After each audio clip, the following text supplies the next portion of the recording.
It's another week of weather wagers, and I am Brett Thacker coming to you here on this, today is Thursday, but we've got another big weekend of playoff action coming at you. And I'm Dan Tommaso, but my voice left me at some point in the last couple of days. I will do my best. When is that national championship game, by the way? I've already forgotten. Well, and unfortunately, a lot of the audience has too. It is Monday, January 19th. It is Martin Luther King Jr. night. And so it is a 3-day weekend for many. But unfortunately, the championship game is played on a school and work night. Not the best, certainly. In case you forget about that, we're here to talk about it. We're also here to remind you where you can get us, and you can find us every week. We have new episodes coming to you every Thursday on ABC 27 News Plus. That's our CTV app on abc27.com. And, of course, the audio version, you can listen wherever you get your podcasts on Apple Podcasts, Spotify, Amazon Music, and you can watch our video feed on YouTube as well, which is great, and we know many of you do get us there. So now we want to get into our playoff review and talk about our Week 18 recap, because actually, Dan, we both had a pretty good week, Yeah, we did. and we both had winning records. We posted a 5-3 record here. Both of us did. We picked different games correctly, but we actually both picked Miami, and they squeaked one out against Ole Miss. They're going to be in the title game against Indiana. No surprise there that they not only won the game, but they dominated that game. They did dominate the game, and I think, again, now that we're thinking ahead to this next matchup, who's going to dominate? What lines are going to dominate? I think so much of this has been won in the trenches that, to me, this national championship game is going to be good on good. No, it is, and that's what you want. And again, maybe with a bigger field, this 12-team playoff was able to find that, where before a team like Miami may have been left out, and now they got a chance to prove it, and they certainly have. They get to play in their... Again, how'd they lose 2 games? I mean, it's remarkable, but it is. happened. It happened, and part of the reason they lost those 2 games, bad quarterback play. He's been pretty good in the playoffs. And they're not asking him to do too much, which I think is key. Yeah, and Carson will have that chance as he moves into his home stadium again Monday night. Yeah, how lucky is that? It is. Well, it's the first time it's ever happened. I know. So we're going to talk more about that game, but let's talk quickly again about the NFL playoffs as we recap. You and I sniffed out that Panthers game. We almost won it outright, but that 10.5, who set that spread? Well, again, I think there's this perception that the Rams are some dominant team and that Sean McVay is some guru. I didn't see a lot of guruing in that game. I saw a lot of questionable decisions that Carolina was right there up until the end. Well, another person that the media loves is Matt LaFleur, and it looked like he was going to run away with that playoff game. This is one and where they should have. Yeah, you should have won this, but I did win it, and the Bears move on. They're going to host a game that we're going to talk about in depth because of the weather, but the Bears won, and they, again, did it in the fourth quarter. Well, and Ben Johnson certainly seems like he's got some secret sauce that they keep having these comeback wins. You go back to his days in Detroit. Detroit did this a lot, too, that, some of it's razzle-dazzle, but a lot of it is just hanging around and then finding a way to win. And he does, and they have. And it's going to be interesting to see if they can continue to do that. Let's get into the Jaguars. Now, this was a game that I thought, I'm just not sure how good the Bills are. By the way, not sure they answered that question. That was another game where either team could have won. I found it fascinating, though, because now you've got to ask yourself, do the Bills have what it takes to get past the next level? A lot of questions about the Bills, but they did win on the road. They did. In Jacksonville. Josh Allen, pretty beat up right now. I thought that was going to kind of be a bigger factor, but they found a way to rally. If you're Jacksonville, what a missed opportunity. I mean, they had him. They had him on the ropes.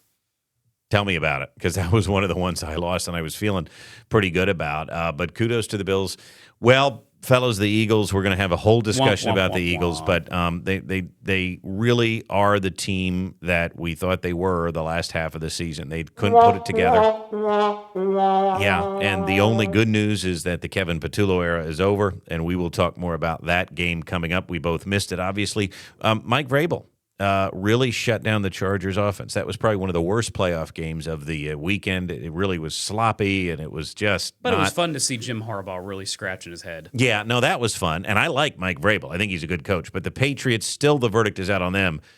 Are they able to make a run beyond this? We'll see, but they did it, and you and I said that they would. And then I don't know what I was thinking. This seems like a really bad pick. It was a really bad pick. I just thought maybe Rodgers and the Steelers could try to have some more magic. Well, and it was 7-6 for a good part of that game. I mean, Yeah, but I saw a tweet that said, I've never seen a team get blown out. in the fourth quarter like that. Yeah. No, I've never seen a team get blown out and the score is 7-6. Yeah. Because even then, people knew. I mean, they just weren't good. They were not good. And They now just didn't have an offense. Mike Tomlin is out. Very, very interesting. Mike Tomlin, who became the Steelers coach when I was in grade school. I mean, that's, I'm not that old, obviously, but I'm old enough. No, to be but you're old. I'm old enough. He's been around a long time. He's been around a long time. I mean, it's pretty unprecedented that someone can last that long in that type of job. But is it 10 years they have not won a playoff game? No, and that was a surprising stat. I didn't realize that. And so now the stagnation, it's time. It's and time. Both Time to move on. Both the Steelers and the Ravens are too And good. Whoever gets that job, it's going to be super interesting because, I mean, he came out of nowhere. He was the Vikings DC. Yep. Never had head coaching experience. And it worked pretty well. It did. And they were as consistent as anybody for many years. And both the Steelers and the Ravens. And now they both need new head coaches. So the records look like this. Nothing has changed because we both went 5-3. I am 89-85, and I will take that record all day. If you can be above 500 against the spread, you're good, and you're not that far behind. You are, but you're not that far behind. 85-89. We flip them. Steak dinner at Revelry at Steak. I can't wait. Coming up I've been in February. craving steak. It's going to be exciting. And you still have a chance to try to make this interesting down the stretch, especially this weekend, because I will tell you, I am going with some upset picks here as we move into. I could tell you I am too. Oh, this could be fun. So let's get into it. Before we get to our picks, we do want to have a generic discussion about what we saw and what we watched this weekend. And I guess the first question I have for you, Dan, is Indiana. They just they hire Kirk Cignetti, and they bring in a lot of transfer portal guys from JMU, and they go 11-1. And there was a lot of discussion last year about whether they deserved to be in the playoff because they were a soft 11-1. They didn't play a tough schedule. They avoided some of the best Big Ten teams. They lost their only game to Ohio State, and then they get in the playoff at 11-1 and lose to Notre Dame. This year, nobody saw them coming again. And don't you just love it? Because Cignetti builds the team up. A lot of older guys, goes to the portal, gets Fernando Mendoza, a pretty good quarterback that had a history of taking care of the football. And all of a sudden now they have the chance to be the first 16-0 national champion. And they're doing it in a way that's even more dominating than last season. Yeah. So the question is, how are they doing this? And do you think that it's all, because there's been some things on Twitter, is it all on the up and up? I hope so, because it would really ruin the story. I mean, they were the losingest program in college football leading into this year. I do believe that's changed. I think there is now another program that is below them. But regardless, it is quite the turnaround story. Indiana's never been known as a football school, and now they're canceling classes for games. They're really bought all into this. And by the way, they're not going anywhere because they just purchased 5 or 6 star players from the portal. So they're moving on to the next quarterback for next year. They've got more star talent coming through. But I think what he did, Kirk Cignetti, especially this year, he built up a good base of the team, and he brought in a quarterback that he thought could take him to the next level. Now, it all worked out. That doesn't always happen. As we know, as Penn State fans, it doesn't always work out that way. But he gets buy-in. I mean, so this is one thing I want to say. It amazes me that he can get buy-in from 18, 19, 20-year-old kids because he's different. He's just kind of an odd guy. But to be fair, I'll argue his kids are 22, 23, 24. Sure. That's a very old team, but he built it that way. Now, the other question I have is, does it make you sick as a Penn State fan? Indiana's going to win a national title before we do, and we're not the only program that would feel that way. By the way, but it is sickening because. But again, kudos to them. The question is, and I've seen it. It's almost like they know what play is coming before it happens. Especially on defense. Yep. If you assume that everything is on the up and up, look, Cignetti seems like a coach that just knows what he's doing. Would you agree with that? Yes, and here's the other part of this. He's also the general manager. They don't have a general manager. He's doing talent evaluation, signing guys, and coaching the team. Now, I think one advantage they've had this particular season is that none of their coordinators were involved in coaching searches. the teams that have had And coordinators, by the way, he's had these coordinators for 10 years. Right. They were with him at JMU. It's very consistent. and very focused. Yeah. Whereas these other programs like Oregon, I know we're going to get to that in a minute. I mean, Will Stein is the coach of Kentucky. He's trying to build out a staff. He's trying to work through the portal. I mean, there's a lot of distraction for these guys that get new jobs. Well, let's talk about Oregon, too, because something with Oregon that just, everybody thought that they could, make a national title run, but I never thought that they were as good as they were last year. I think Dante Moore is a very good quarterback, but they had some issues, too, along their lines. Sure. They've had some injuries. I think they had a running back injury in this game, so it's not like they were coming in as a juggernaut. That being said, I mean, Oregon seems to be one of those teams. Everybody in the media loves Dan Lanning. Everybody loves the Oregon Ducks. And they seem to be a team that is always going to be right there because of the Phil Knight connection. To me, they're a bunch of weirdos. And thank you, Pat Kraft. But in all honesty, all of a sudden, again, you follow the national talking points on Twitter. They were saying, is Dan Lanning the next James Franklin? He's not winning these big games. They get there and they choke. But is there something inherently wrong in Oregon, or does this just prove the point? Let's be fair.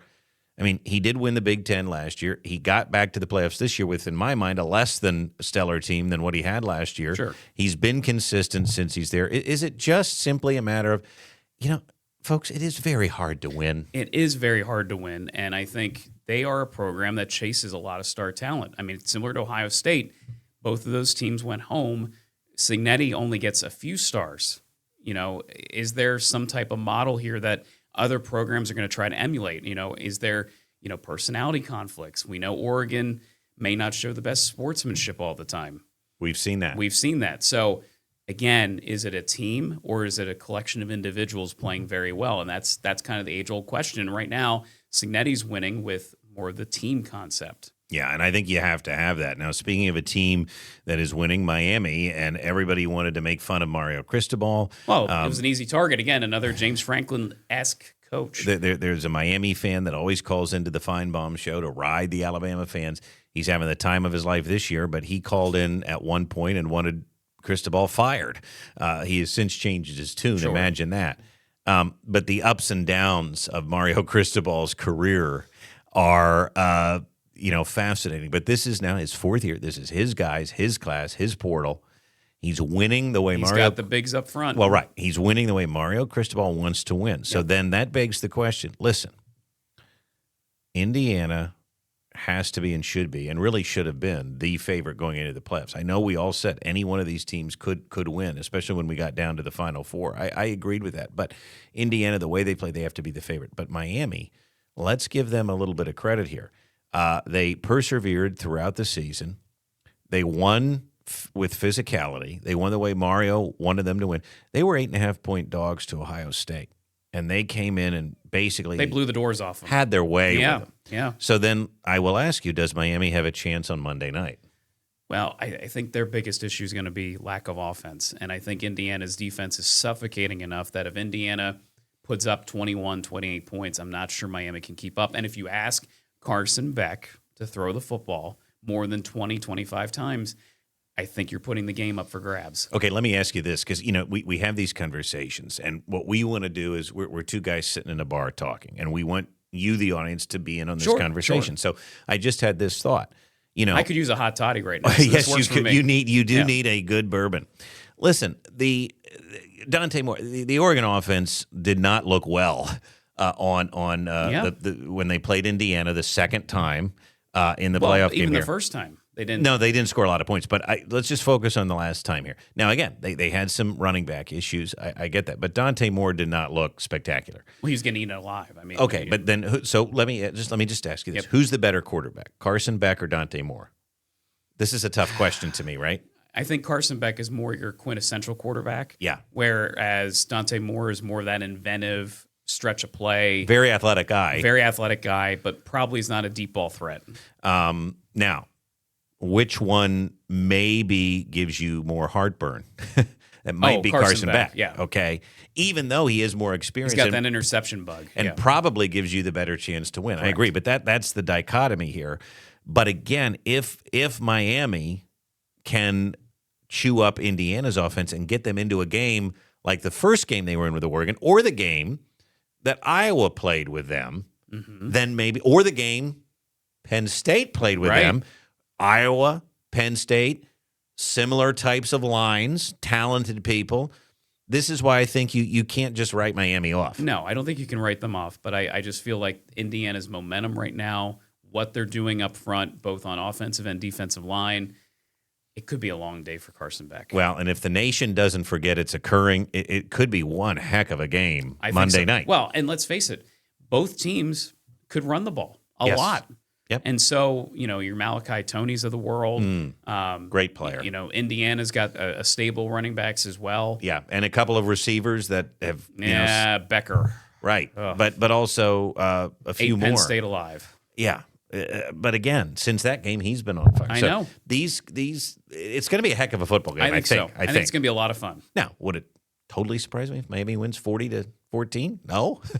Indiana wins 40. No, but I do think it's going to be a heck of a game. It would surprise me if Miami put up 40 points. Yes, excuse me, misspoke. If Indiana wins 40-14, I'm not going to be surprised. But once again, and I think I repeated this on the last podcast, look at the teams involved in this national championship. You have a Big Ten team. You have an ACC team.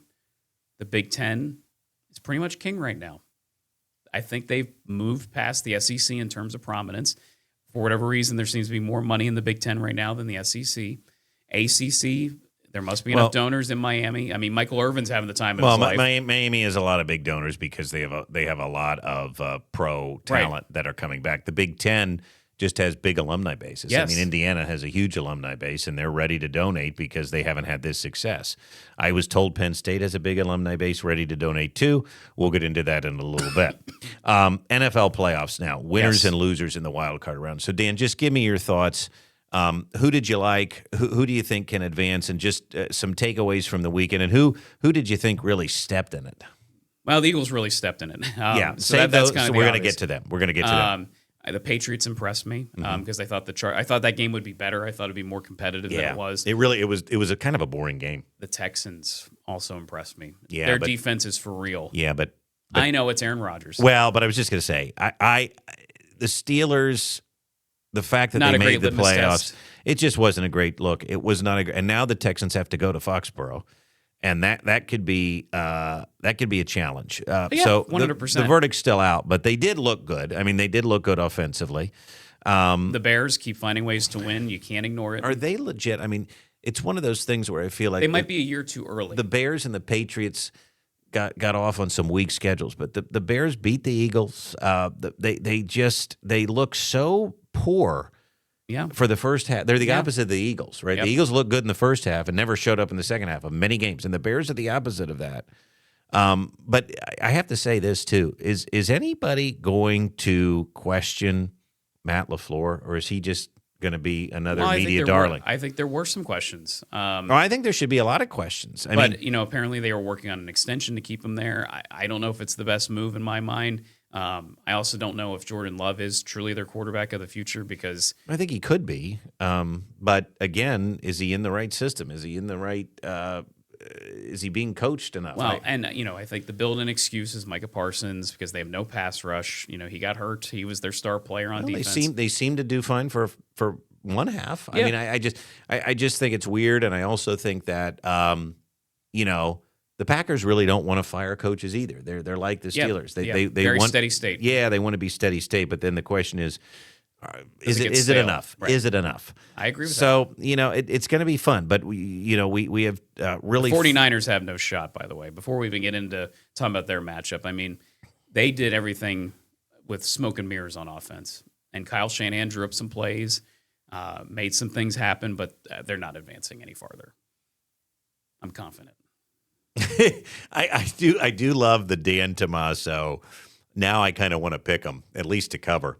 But if Kyle Shanahan, if his guys were not as banged up, one would have to assume he might make the NFC Championship again. Yes. Because what they were able to do against the Eagles, that again I don't think played that poorly until the end. Was pretty impressive. But there again, you didn't really have a lot of scoring that you needed to do because our offense couldn't score. And we'll get into the Eagles in a bit. So let's just talk about Mike Tomlin. He decides to step down. The Steelers are in an interesting spot here because I want to hear your thoughts on this. They obviously are going to be hiring a new guy. I'm sure they want to hire the next Mike Tomlin that can be there for 20 years. But let's be honest here. The Steelers right now have a lot of problems that go beyond a head coach. Well, I mean, I think the GM failed Mike Tomlin the last couple of years in many ways. But here's the problem too, and this is just the reality. You can blame the GM, you can blame their draft, but they continue to be in this weird purgatory of they're good because they make the playoffs. Okay, they're not bad enough to get great draft picks, but they're not good enough to win a Super Bowl. Well, and that's where they really miss Big Ben. I mean, without that franchise quarterback, they went to the Kenny Pickett's of the world. They went to Mason Rudolph at times. They went to now Aaron Rodgers. Last year was Russell Wilson. I mean, that's just not sustainable. And while Aaron Rodgers at times this year was competitive, he just wasn't good enough anymore. I mean, he couldn't make all the throws anymore. But the Steelers are one of those America teams. They just feel like they should be there every year. So how do you start rebuilding this? Because a head coach is one thing, but it does take more than a head coach in the NFL. I think it's going to take a trade. I think it's going to take a massive trade that they might have to give up a lot of talent to get a quarterback. I'm not sure who that is, but is it trading with the Eagles to get Tanner McKee? Is it Ooh. I hope not. I mean, not if I'm a Steelers fan, I'd rather draft somebody. I would too, but who's going to be left? As you said, they're in this purgatory where you make the playoffs, you're just good enough, and you don't get a high draft pick out of it. All right. Well, maybe Drew Aller's their quarterback. No, I was just going to say that, and then again, because he'll be available. Okay. No comment. Eagles season discussion. What happened on Sunday, Dan? Is it the fact that this team never really gelled? Was it the fact that Lane Johnson was not there playing? Sure. Was it simply that Kevin Patullo, all of these Philadelphia fans, the WIP goons, are they right that it was? I mean, he was the problem. What happened on Sunday? I never liked the hire from the start. I think we even talked about at the beginning of the season that it was a big question mark giving him such a promotion on a big year where all your talent's in place. Everything suggests you can run it back and make a run. But we won the Super Bowl, and there did. wasn't a lot of pickings left. Well, and that's the problem, right? You're a victim of your own success. Correct. That you lose coordinators. You lost Kellen Moore to be the coach of the Saints, and by the way, he almost didn't get a job. So we might not have been in this circumstance if Kellen Moore didn't get a head coaching job. I just wish there had to be somebody else out there to interview and to bring in. I mean, it seems like they really didn't do a search. So Kevin Patullo is out, and who are you hearing? We heard Brian Daboll is a possibility. Mike McDaniel. There was another. Yeah. Oh, I mean, Stefanski, but it seems like he has a chance. Do of we being really head coach. just want to go to the? See, it's called the failed coach's well. Yeah. And you just pick one out and hope. For some reason, if you pick one out of the well, it's like these teams in the NFL think they're going to be good. Sure. Well, there's a reason they're in the well. So who are we going to pick out of the well? Well, would you prefer Greg Roman, who just got fired by the Chargers? No, he's in the well too. That's what I'm saying. He's in the well. Recycled. Of the well guys, maybe Brian Daboll, you pointed out he has a history with Jalen Hurts. He might be the best one, but why not go somewhere And else? he's a mentor to Nick Sirianni, why too. can't we pluck an OC from a successful team or look in the college ranks? Tommy Reese, does he get a Right. look? Maybe he's interviewing for head coach of the Browns. Yeah, I mean, I think they're going to – I mean, Jeffrey Lurie normally does a very exhaustive search. They are guaranteeing this person that they will have complete autonomy of the offense, which I think is huge. So, I think a reset's necessary. I think what irritated me the most this year was that they got away from Jalen running the ball because they wanted to preserve him, wanted to keep him fresh and healthy. But the problem is their passing offense and their schemes were not good enough to keep teams on their heels. If they would have just done a little bit more RPO, a little bit more play action. Yeah. So this leads me to I want to jump to another question: is Jalen Hurts a good quarterback? I think so. Because there is a debate out there. I know. Well, you sound upset, but it is a debate that is out there. To me, yeah. Some people are saying he can't handle a complicated offense, but I'm like, what happened under Kellen Moore? They looked pretty successful last year. Yeah, and I mean, again, he has been under. I mean, I think he's had a different OC every year of his career almost. I'm sorry, he does have a Super Bowl. Yes, and he's been to two. You could argue they could have beat the Chiefs the first time. He's been to title games, college football title games. I think he's a good QB. I think he's a winner. I don't think the issue lies with him. But again, I guess it's fair to question if he's totally elite. Yeah, he may not be totally elite, but again, I would prefer a guy that can win. I mean, Jeffrey Lurie has been quoted as saying, this man has the clutch gene. Also, when you look around the league, Who we else know, do you want? Well, right. We know who our quarterback is, and I sleep easy at night, Yep. right? You want to be in the Steelers' position where you're getting another guy that, again, a has-been. You're plucking rehash, a quarterback out of the well? Yep. No thanks. I will take our guy. So let's bring in Mr. Shiner, and I would like to have both of you guys talk a little bit about Nick Sirianni, because I've heard a lot of gripes about him, too, that he doesn't do anything. He's just a figurehead. It's all on the OC and the DC, and he hit with the DC. We obviously all love Vic Fangio. He's been hit or miss on the OC. What does he do? He whines when he loses. He talks smack when he wins. I get how he rubs people the wrong way, but again, I go back to this. Has he really had an unsuccessful season since he's been there? You want the Chip Kellys of the world? No. People weren't happy with him. He really has not had an unsuccessful season, has he? And then the question is, if you're upset about the hire after the Super Bowl and you think that we should have made another run with the talent we have, I get it. Again, who do you want? You want to pluck a coach out of the well and think that they're going to do better? What has Nick Sirianni done right now today that we need to get rid of him? Please, have at it. I'll take the lead here. Please. I mean, the one thing that seems to be very consistent when people are talking about Sirianni is he is a player's coach. Now, I know Well, we've heard that before. Yep. Yeah, and he sort of takes that like figurehead kind of CEO mentality without actually maybe being very involved in the X's and O's of it. But from what we hear from the players, they love playing for this guy. In fact, I think one of the Does biggest A.J. Brown? well, that's a whole nother thing because, you know, we're talking about a couple big drops in this game that I'm not saying would have changed the outcome. Could have got some momentum but going. might have gotten One some- would have gotten a first down. Yeah, exactly. And, you know, the one thing that I saw, and I don't even know if it's been released yet, but I've seen some clips from the last episode of Hard Knocks, okay, Yes. that was following the NFC East. Correct. And there was the closing scene was Jalen and Nick Sirianni Yep. in the meeting room. No one else is there. And I believe it was Sirianni said to Jalen, you know, we're going to be back here next year. And Jalen says, I know we will. That doesn't sound like a coach and a QB that are at each other's throats. Correct. Now, Jalen and AJ, whatever, he's the, you know, his best friend that he brought in and all this stuff.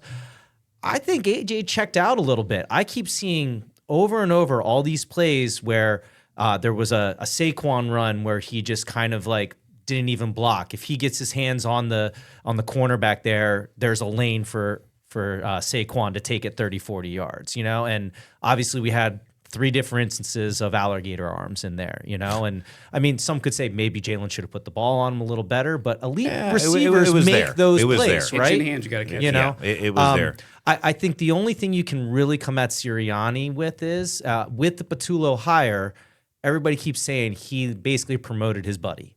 And, you know, there is a lot of quote unquote nepotism in the NFL for sure. But I don't think he would have put someone in place. Now, Patullo's been speaking out a lot now too, saying like the people don't know what all's going in the locker room. It's not all my fault. And I don't think he takes the complete blame. Well, and again, just imagine had he been a little bit more successful, Yeah. nobody would be saying Well, that. and You know, I think it's just the offense looks predictable. Yeah, and I mean the Dan Orlovsky's of the world, and I even saw Nick Foles break down that last sequence, and he went about how when he was a quarterback, when you're in that 2-minute drill, you have plays as a quarterback that you know you want to run. I mean, we go back to the Philly special. He went up to Dougie P and was like, Philly, and he's like, yeah, let's do it. They had plays in their pocket that they know work in these instances, and there's a damning shot of Sirianni, Patullo, and Jalen Hurts when they're calling that final play. they were just looking. Where They're they like, were just like, Yeah. are you kidding me? We're Yeah. going to do 4 verts. goes Yep. on when we need 11 yards. Right. No, I just keep hearing elementary offense. And that does fall on the OC. Well, now school- should school's Sirianni out now. had Sirianni spoken up and maybe taking over the play calling, maybe we're a little different. But at some point, you got to let the guy Cook. do his job or and fail.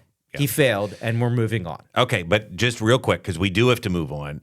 Both of you are fine with Sirianni remaining as the coach. There's no way you fire a guy a year after a Super Bowl. I agree. No way. I mean, unless there's rot in the locker room. Even Dougie P got a couple years, and it was Carson Wentz's downfall that got him fired, not his coaching. And some draft strategies, I think, too, which, again, I think they're leaving that up to Howie, and everything seems kosher. Yeah. So we'll see. All right. see what Well, happens. I wanted to talk about Penn State. We're going to do a whole episode about Penn State. Let's skip over that because we're running short on time, and let's talk about that next week after the portal closes. Portal's open 2 more days, today and tomorrow. You wouldn't really know it. Well, again, let's get through the title game, and we'll see about Penn State in the portal I will next say week. this much, though. It seems like their heavy lifting has been well done with for a while. Well, you could be right, but nonetheless, Dan, let's let it close because Yep. you have a lot to say about it. I do. And we don't have time right now. All right, it is time for our games of the week. Games of the week. The big one, the granddaddy of them all, right? Well, it is the national title game. It's coming to you from Hard Rock Stadium in Miami, and it's Miami at Indiana. Indiana's an 8.5-point favorite in this one. Not a shocker, given the fact that they're just running over everybody. That over-under looks a little low to me, 47.5. But again, we've seen Indiana play some defensive struggle-type games. So when we look at that, it's going to be interesting. Is it a big number, though, for a team that Seem like a big number. that may be pushed with better lines? Now, of course, there's only 4 NFL games. There's only 5 games to pick, but it's the time of year when they're all good. The Bills are going to the Broncos. This is the first time the Broncos have been in the playoffs for a while, and they're favored at home by 1.5. Sean Payton, Bo Nix could be very fun to watch. And then here's your team, the 49ers, Dan. They're going up to the 12th man. Seattle's favored by 7. That's a divisional game. Seattle has looked very, very good throughout the second half of this season, and I think they're going to run over Kyle Shanahan. That is amazing. We're going to, of course, get the official pick coming up. And then on Sunday, right here on ABC, they get a Sunday game. Joe and Troy and the whole gang going up to Foxborough. Texans come to town and take on the Patriots in what probably is a game that doesn't seem all that exciting on paper, but it could end up being fun, and it could have some weather with it. And then finally, the Rams taking on the Bears. The Rams have to go to this very cold, windy city and play a team that, again, looks very good in clutch time. The Rams, of course, are favored, but only by 3.5. Does that surprise you? It does surprise me. But, again, given the Bears seem to keep games close and find ways to win, maybe not. Well, what about the weather for these games, Dan? Because the cold air is back across the country, and that could have an impact, and the wind for some of these games. Let's break it down. Well, yeah, so the Rockies and Points West are pretty quiet. In fact, I was just looking at this, that the Rockies are dealing with some of their lowest snowpack on record. That's amazing. We've only had 1/10 of an inch of snow here in central this month, Pennsylvania this month of January, and we just don't see much coming. Now, again, on Saturday, we're talking about, not the Denver game. And the other game on Saturday is the Seahawks game. Yes. They should be fine. They should be fine. Both games should be fine. But on Sunday, we are talking about, again, cold and wind for both Chicago and Foxborough. New England, New England, this storm that's hanging off the coast right now, to me, looks like it's going to stay off the coast. I think it's going to stay off the coast. Now, could they get some snow? Yeah. I mean, I don't think it's going to be much accumulating snow. I mean, we still have not had a snow game. Even the Bears game this past weekend really did not provide much snow. But well, look at this yes. now. This is game time. This is about halftime, maybe second half of the ABC game. And I think between the cold temperatures in the teens, winds, and snow showers, it's going to make for an interesting affair. Look at that. And remember, this is a Los Angeles team coming in here. Wind chill values could be sub-zero. Bye-bye, Sean McVay. I mean, that is going to be wild. Look at the winds here as we move into Sunday afternoon in Chicago. They don't call it the Windy City for nothing. Now, you might think, well, what's a 13-mile-an-hour it's wind? a very big home field advantage. We have to admit that. Listen, a 13-mile-an-hour wind is going to have an impact when the temperature might be around 20. Let's face it, this past Sunday with the Eagles game, the wind made a difference, and it was about 15 miles per hour on average. 100%. And so Foxborough, again, I think this storm stays offshore. It's going to be a close call shave. because this is Sunday Night Football. And the game kicking off here at 6:30, and again, some wind from the shore could have an impact. It doesn't look like it's going to be that bad, so they may be okay. But of course, the cold may have an impact I there. think that's going to be the biggest impact, the cold. The cold for Foxborough. So who do we like in the Miami-Indiana game? I'm going to do it. I'm going to say that Miami can do to Indiana what they did to Ohio State. I don't know that they can win, but I think given their line play, and I think Mario Cristobal is a little bit of a – I mean, we know Kirk Cignetti is. These two guys are both psychopaths. And I just – Next level psychopaths. I'm going to say Miami can keep it closer than the experts think. I think it's a 2-touchdown win for Indiana. Yeah, well, and again, it wouldn't shock me at all. Now, is this finally the game that Fernando Mendoza is challenged? Maybe. We'll see. There's one you could get on me. This is one, too. I've been told that I'm crazy for picking the Bills because I kind of think you are. Something just doesn't look right. And Josh Allen, here's why I'm going to pick them. It's now or never. Yeah, I think they're desperate. I think they know it. I think there's no Lamar. I think there's no Patty Mahomes. I think there's no Joe Burrow. I think they have a wide open shot at this thing if they can get by this Broncos team. They're not afraid of any cold or wind, and I don't know if it's going to be that cold in Denver on Saturday. On Saturday. But I will tell you, I think it's now or never for the Bills. I see the Broncos as very similar to the Jaguars, and I think the home field advantage matters a little bit in a close game like this. I'm not a big fan of Bo Nix. I hate to say it, but I think there's just enough there that they can get the job done at home. What's odd enough is I like Mr. Bobo, and but I'm going to pick against him. I think the Bills have been here before, and I think that playoff prowess You've is seen gonna, that movie before. Yeah, huh? well, I think it's going to show up, and maybe Sean McDermott's the next guy on the streets. We'll see, because they've had many opportunities. They have, but and that's again desperate. I think they can get it done. Now this one. You're not going to pick up a point on me here because we both like the Seahawks to get it done. Unless something goes, I mean, there is playoff Sam Darnold you got to be afraid of. Of course. But, I think Seattle's got a complete team. And a big home field advantage there, too. Patriots by 3, we both like them. We don't think the Texans can do it given the fact that the Patriots, I don't know how good they are. But it's home. It's cold. I think there's a home field advantage there, and it's only 3 points.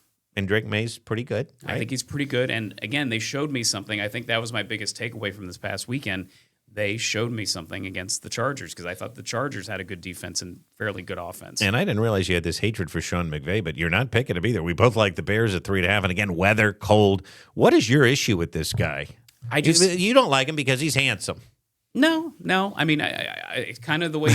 So I have this thing. He's when a I'm pretty watching, boy. Just say it. Well, he's a pretty boy, but also I hate in the broadcast when they make everything about the coaches. Yeah. They're not playing the game, okay? The coaches are just simply calling the plays. The players have to execute it. And, we've gotten this obsession of let's watch the offensive coordinator with the call. Let's watch the defensive coordinator with the call. Guys, just watch the game. Watch the game. Hot takes by Danny. I do love it. And that there's going to be close-ups of Sean McVay. Well, and again, Nick Sirianni has shown. All the time. That he's very beatable. Yeah. Yeah, he is. And he turtles a lot. He's conservative once they get a lead. I mean, they almost lost to the Panthers. Yes. I mean, 100%. So let's get into the final picks and show you what we have. Final picks. Well, you do have a chance to pick up some steam here, Dan, because we differ on the national title game. We do. I am going to pick Miami and their lines to get it done. Not win outright, but keep it closer than 8.5. You're going with Kirk Cignetti. Never a bad pick at all. I respect it. Again, the Broncos, to me, probably the smarter pick. I just think the Bills have been there time and time again, and at some point it has to show up. The Seahawks we both like, the Patriots we both like, and unfortunately for you, we both do like the Bears. Again, we don't talk about our picks. We don't want to just pick. We don't pick, compare, right? We don't want to pick differently to pick differently, but I think it's going to be a fun weekend of football. I think it's going to be very fun, and I think weather, the whole point of this podcast, is going to be a fun watch in the NFL playoffs. I mean, we're very fortunate we have outdoor stadiums involved. Pretty much, I don't think there's a single dome, actually. No, not until probably the Super Bowl. So that's good news. We do want to hear from you. You can always reach out to us and talk to Dan and me at weatherwagers@gmail.com. You can find Dan on Facebook at Meteorologist Dan Tomaso, on X and Instagram at Doppler Dan. I am found at Meteorologist Brad Thacker. We are easier to find than Matt Campbell on social media. Yeah, and that could be an issue for that transfer portal, which, by the way, oh my goodness, we at some point the season is going to wind down, and we will have weeks and months to talk about all of it, and we're going to do it coming get up. like a whiteboard and do like depth chart, analysis. projections. Yeah, and- we don't want to put people to sleep, but I mean, it might be a pretty easy thing to do with the way this team is shaping up. Dave Shiner, give us a wave. I know the season didn't end as you went, but hey, soon we're going to be talking about Phillies too. Hey, it's about that time. Let's go, Phils. Let's go with Bo, baby. Sorry to hear about Ranger, though. This is really hurting me. We'll talk about that when it comes around. Yep, he is now a Red Sox, and we do maybe have some signing. Thank God news. he's not a Met. No, but they've done some interesting things there too, as you pointed out to me this week in a text about their pitching, some head scratching moves. What pitching? Bo Bichette, when we actually do talk about this, will he be a Philly? Maybe. Give me a 7-year deal for Bo Bichette. Okay, so much to get to in the weeks ahead, everybody. Thanks so much for Dave Shiner, who is our audio engineer, and we greatly appreciate it. Dan Tomaso, who gets your voice better. He's got to do the noon newscast coming up here in just a bit. And we say thank you. I'm Brett Thackeray for Weather Wagers. We'll see you right back here next week, everybody.